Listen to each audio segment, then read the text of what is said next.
Και μισή και μου παίρνει λίγο ύπνος. Εκεί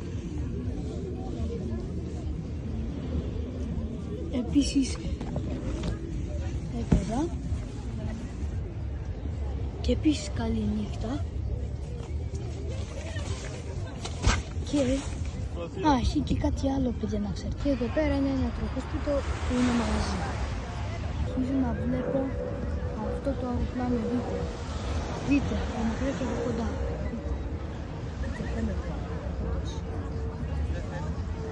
Δεν ξέρω τι γίνεται, αλλά όπως βλέπετε πολύ καλά τα περνάμε. Αύριο το πρωί θα κάνω θάλασσα, θα κάνω μπάνιο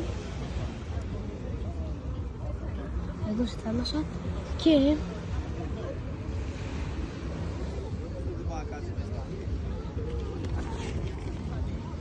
επίσης θέλω να κάνω, και άμα σας άρεσε εδώ πέρα η θάλασσα και εδώ πέρα το σκηνή και εδώ πέρα μέσα,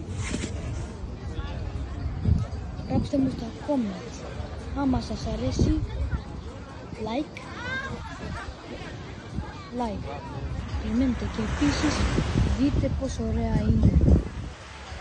Δείτε εδώ, ακούγεται ότι έχει και ξενοδοχεία, αν και δεν ξέρω. Δείτε λίγο, εδώ πέρα βουνό, είναι και αυτό εδώ πέρα.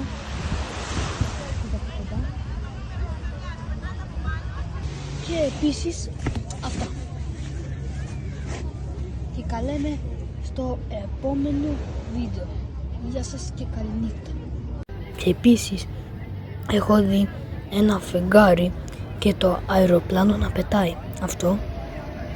Και επίσης έκατσα στο σκηνή και οι άλλοι είχαν γενέθλια και έκαναν πάρτι και ακούγονταν μουσική.